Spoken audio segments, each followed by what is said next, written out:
ka zot na kha kim chang lova tunlai hian Juda ho hian Serh in la tan ngai hei kar masa lamai zo khanin ka hria Serh tan hi chu Avrahama atanga afapa Ichkhaka niriat mi ani atanga ho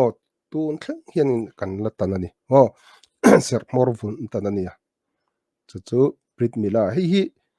sa khodan ang chia pon Israel ho ten kan en lem lo ani inian liu mi antia namthil anga kan en ani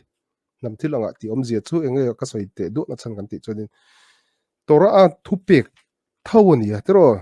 tora a bible a thupek kin chiang de na ma kum khot dan tur ti ni chu chu tu ma lokalin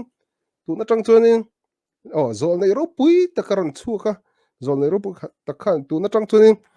Serh tan to lo tur ron ti se chu ma kha zol nei dir lunga den hnum tur ani to don mai ni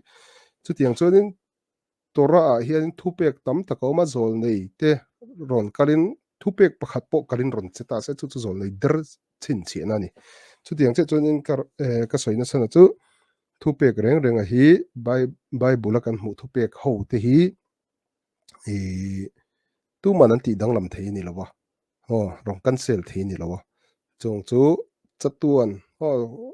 kum khua dan tura pathian in Avraham le atha te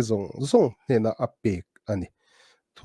thu thung ani mo brit thupek nar ham pho de thupek dang te chu etiran enge niang te frin te mo in ban tan chin chin enzem tur te po kan zem zia ma se brit ani lo ni chu thu thung ani lo ni thu thung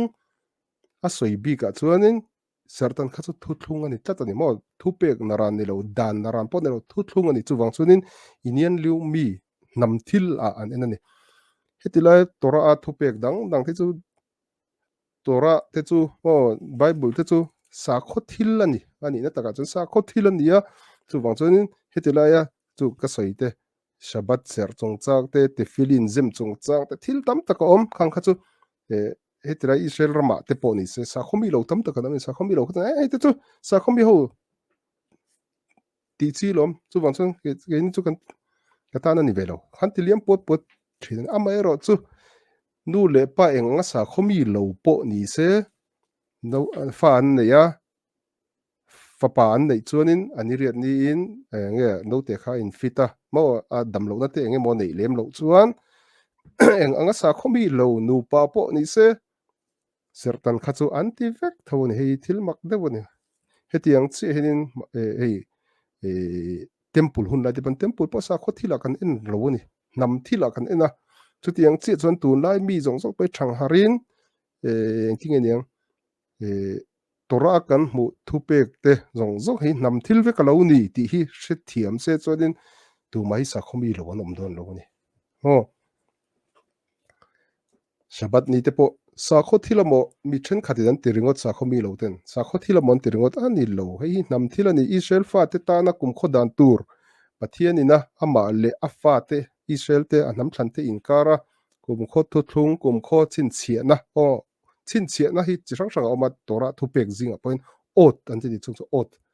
ot zinga me ni poi mo lu tu chu te firin te po ot chin chia na anita kum kho ta na Israel te anam thlan ten ni ti chin chia big na tur chung zinga chunin shabat po ot ani chin chia na ni mo namdang te tan a pe kan ve lem lo ni shabat ni te po namdang te chon shabat ni po nan thok bor mai ase Israel fa te Avrahama kha te reng chuanin shabat ni te felin te sertan te po thu thung ot khatiang khan ni mo chu ani zo na chuan toy cho ka jan chang sai du a om je te en che thiam tel du takin ka ti di kha boni se a toy zong in tu na thang pon sertan chu om renge kan kal zelanga aunglin hian pathian ham thlan Israel kania ke chu sertan ngai mi lova kalo piang hi kalom khop mai midang po inom ve karing chu wang chuan haniang shabat ka ser thei tak ve hi hemi chung cha sertan chung cha hi chen zan in chu tiang kan chiar sak te ang che